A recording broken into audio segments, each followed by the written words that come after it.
What if the man you pray for becomes the one temptation you can no longer resist? That was the question Lynette Ashdown could not shake the day she first saw the drifter behind the Silver Star Saloon in Redemption Valley, Montana, in the summer of 1883. The sun glowed warm and gold across the dusty town, but the stranger knelt in shadow, scrubbing blood from his knuckles in the horse trough like a man trying to wash away more than stains. Lynette stood on the boardwalk with a basket tucked against her hip, her pale blue dress fluttering in the warm wind. She was 23, quiet, dutiful, and the kind of woman who believed every soul could be saved if someone prayed hard enough. Her mother always said she saw the good in people too easily. Maybe she did, because she should have walked away from that rough stranger with the empty eyes. Instead, she asked, "Rough day?" He lifted his head. Water dripped from his fingers. His face was sharp and tired, his hat worn from storms, and a gun rested at his belt like it belonged there. His voice was gravel. "Longer night," quote. Their eyes held for a long moment, and something inside Lynette shifted. Not fear, not foolishness, something she did not have a name for, something that felt like stepping too close to a fire. "You got somewhere to sleep tonight?" she asked. "No," he answered simply. "There's a boarding house." "No money." "Then the livery." "No money for that either." Lynette's fingers tightened on the basket. She knew she should turn around. She knew her father, the town's deacon, would be furious if he saw her talking to a man who looked like he carried trouble in his pockets. But instead she said softly, "There's clean water behind the church. You can use it." He nodded once. Obliged. He did not offer a name, and she did not ask for one. She walked home through the warm wind, but all evening her thoughts kept drifting back to him. That night, in her small room under the eaves, Lynette knelt beside her bed and whispered a prayer she did not fully understand. "Lord, if that man ever had a soul, please lend it back to him, and if I can help, show me how." Quote. Her window rattled with the gentle wind, almost as if heaven was listening. The next morning before dawn, she wrapped biscuits and ham in a cloth and walked into town. She found the stranger sleeping behind the blacksmith's shed, his coat rolled under his head and his gun within reach. Quietly, she left the food on the fence post and slipped away. She repeated that every morning. On the 7th morning, he was waiting. He stood beside the fence post with his arms crossed.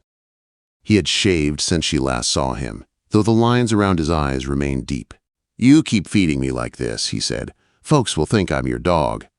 "Dogs bite less," she answered. For the first time, the corner of his mouth twitched. Almost a smile. "You don't know me," he warned. "I know you're hungry." "I'm always hungry. Doesn't mean I deserve charity." "Deserving doesn't matter," she said. "Need does." He watched her closely, like he was trying to understand something that didn't make sense. "Why?" he asked. "Because I can." He didn't argue, didn't thank her. Just nodded again. Obliged. Quote. Days passed. He found work at the livery stable, mucking stalls for a small wage and a place to sleep in the loft. Lynette kept leaving food, but sometimes she stayed long enough to talk. She learned he had drifted since the war. She learned he didn't believe in much anymore. She learned he avoided church doors like they burned. But one Sunday morning, she saw him standing outside the church windows during the hymn. He didn't go inside, but he bowed his head slightly as if he wished he could. "Come inside next time," Lynette told him after the service. "You don't have to speak. You don't have to pray. Just come." He shook his head. "I don't belong in churches. Churches are for people who need saving. That includes you." He looked at her for a long moment. "Are you always this stubborn?" "Only when it matters."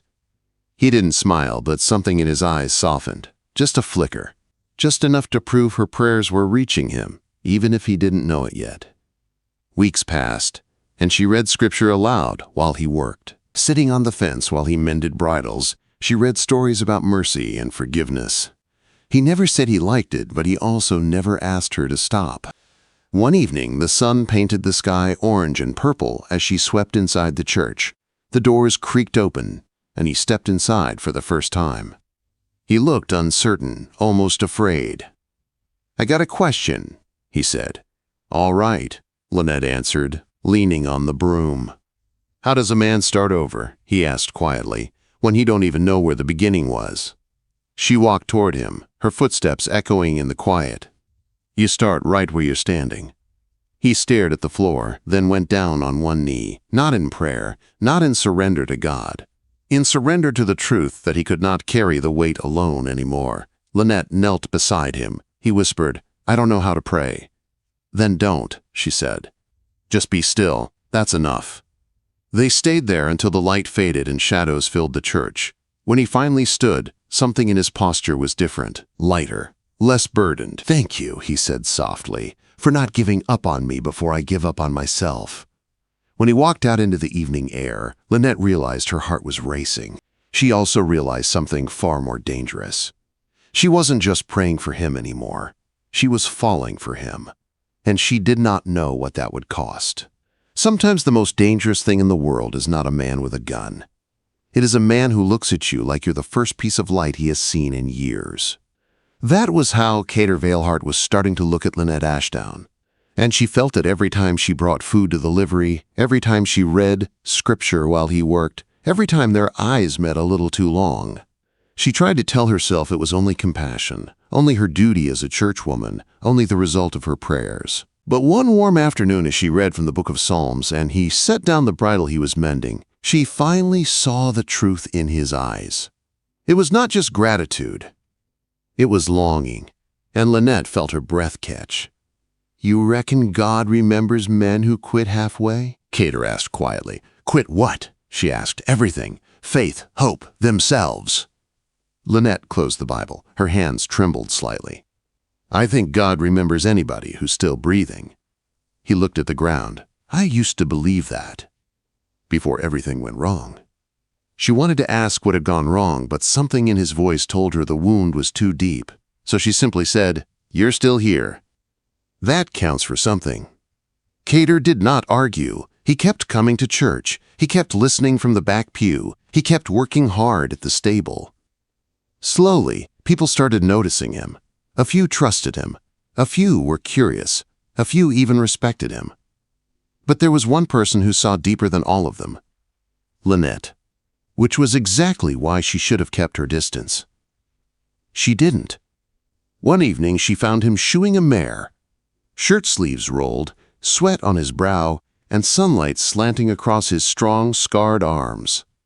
She brought him bread and preserves, and when he teased her gently about bringing him her mother's good food, she smiled in spite of herself. But when he asked quietly, "Am I trouble?" everything changed. The way he said it carried a warning, a plea, a confession. "I don't know yet," she whispered. "When you figure it out, tell me. I'd hate to ruin you by accident."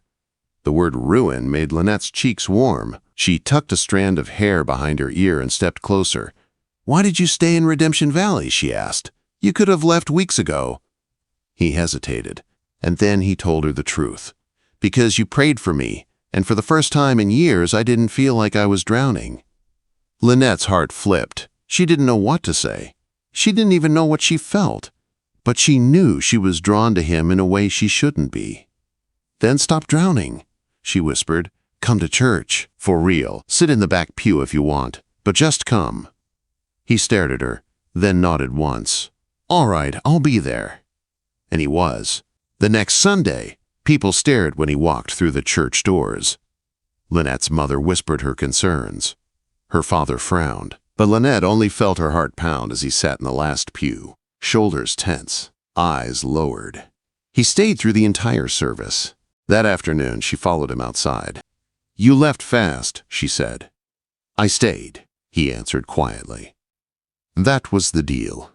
"You heard the Reverend's sermon?" "I heard everything." He turned to her, pain flickering in his eyes. "That story about the prodigal son? It ends with forgiveness. Real life doesn't work that easy." "It can," Lynette insisted softly. "But only if you believe you're worth saving." "Why do you believe that?" he asked. She looked at him, truly looked at him, and said the words she had not meant to say out loud. "Because I see good in you." Something raw crossed his expression. Something dangerous. Something tender. "You're relentless," he breathed. "You're stubborn," she whispered back. They stared at each other for a long moment. Too long. And that was when Lynette realized she was standing on the edge of something she could not step back from. That something came crashing down one night in late August when a storm rolled over the valley. Rain poured like sheets of silver, lightning split the sky. The church was empty except for Lynette, sweeping the wooden floor. The doors opened. Cader stood in the archway, soaked to the bone. "I saw the light," he said, softly. "Thought you might be here." He stepped inside. Rain dripped onto the floorboards. "You walked through that storm?" she asked. "I've walked through worse." She should have stepped back. She should have told him to leave. Instead, she walked toward him, trembling. "You're freezing," she said. "I'll dry." "You'll get sick." "Lynette," his voice sounded like thunder before it breaks. "Tell me to leave." Her heart pounded. Her breath came shallow. Every piece of sense she possessed screamed at her to push him away. But she whispered the one word that ended her old life and started something entirely new. "Stay!" He cupped her cheek with a wet, trembling hand, and the dam broke. He kissed her, not gentle, not careful, but desperate, raw, hungry. She kissed him back with equal hunger, her hands gripping his shirt, her body pressed against him. The storm outside roared, but the storm inside them was louder. Everything they had held back for weeks spilled out in that church, his hands on her waist, her dress pulled loose, her breath catching when he touched her, her body arching to him, her heart racing with a mixture of fear, desire, and something deeper she dared not name. Lightning flashed through the windows. Rain hammered the roof. Their bodies tangled in shadows and heat and need. When the candles blew out, reality struck. Lynette pushed away, trembling, shaken, breathless. He stood still, chest heaving, eyes burning. "I should go," he said. "Yes." But neither of them moved until she whispered, "Please, just go." He walked out into the storm without another word. The church door slammed. Lynette collapsed onto the pew, her body still shaking from the way he touched her, her heart pounding with shame and longing, her lips bruised, her soul trembling. It was a moment she could not undo, and 3 weeks later she realized something even more terrifying. She was late. Her sickness grew each morning. Her body was changing. Her heartbeat quickened with a truth she did not want to face. She was pregnant with the drifter's child. The man she had prayed for had become the man who could ruin her life. And Redemption Valley was about to find out. The morning Lynette Ashdown realized she was carrying Cader Veilheart's child, the world felt suddenly too loud and too small. The truth sat heavy in her chest as she stood at her bedroom window, staring at the quiet fields her family had tended all her life. She had prayed for a man's soul, and now she carried his future inside her. Her parents could not know yet. The town could not know. And Cader, she did not even know what she would say to him. But hiding the truth bought her only a little time. After 2 more mornings of sickness, she knew she had run out of it. She found him behind the livery stable, working on a wagon wheel. When she stepped around the corner, he straightened quickly, wiping grease from his hands, searching her face. "Lynette," he said quietly, "are you all right?" She held her hands together to keep them from shaking. "We need to talk." He nodded, worry shadowing his eyes. He led her behind the stable, away from town eyes and curious ears. When they were alone, she drew a shaky breath. "I'm pregnant," she said. The words hung in the air like a dropped stone. Cader froze. His breath caught. His shoulders tensed. For a moment, he didn't move at all. "You're sure?" he finally whispered. "Yes." He turned away, bracing both hands on the wall as if the weight of the news pressed down on him physically. When he faced her again, his eyes were full of remorse. "Lynette, I'm sorry. I should have kept more distance. I should have—" "Don't," she said. "I made choices too." "But the consequences fall harder on you," he said, pained. "This town will shame you, not me. Then we'll face it together." He stared at her, shaken. "What are you going to do?" Quote, "I want to keep the child," she said softly. "Whatever comes next, I want to keep it." He exhaled, relief and fear mixing in his expression. "Then I'll stand with you. I won't let you face this alone." Her eyes stung with sudden emotion. "What about the town? My parents?" He lifted his chin. "I'll talk to your father. Ask to marry you." "Cader, you don't have to do that." "I want to," he said. "I should have asked long ago. I just didn't think someone like me had the right." Her throat tightened. "My father might not see it that way. I'll talk to him anyway." And he did. The next morning, just after sunrise, Cader knocked on the Ashdowns' door. Lynette stood at the top of the stairs, listening as her father opened it. "Mr. Ashdown," Cader said steadily, "I'm here to ask for your daughter's hand." "And why would a drifter think he has the right to ask that?" her father asked coldly. "Because I love her," Cader said, "and because she deserves a man who will stand beside her no matter what comes." "Did you touch my daughter?" her father asked sharply. There was a long silence. Then Cader answered with painful honesty. "Yes." Everything erupted then. Her father's anger shook the house. Lynette ran downstairs, stepping between them, explaining, sobbing, pleading. When the truth of her pregnancy slipped out, her father went from anger to shock. "You will marry him," Edmund Ashdown finally said, voice heavy and tired. "I will not have my grandchild born into shame, but I will not pretend to approve." It wasn't blessing, but it was permission. That was enough. By noon, the entire town knew. Whispers swept through Redemption Valley like wildfire. Some judged her. Some pitied her. Some whispered that the drifter had ruined a good woman. Others said Lynette had ruined herself. Through it all, Cader stayed steady. He stood outside the Silver Star Saloon and began preaching again, speaking not about perfection, but about change, about grace, about second chances. He never mentioned the scandal. He never defended himself. He simply kept showing up. And slowly, very slowly, the town's eyes softened. 3 weeks after the confrontation with her father, a letter arrived from a seminary far away. It revealed what no one in town had known.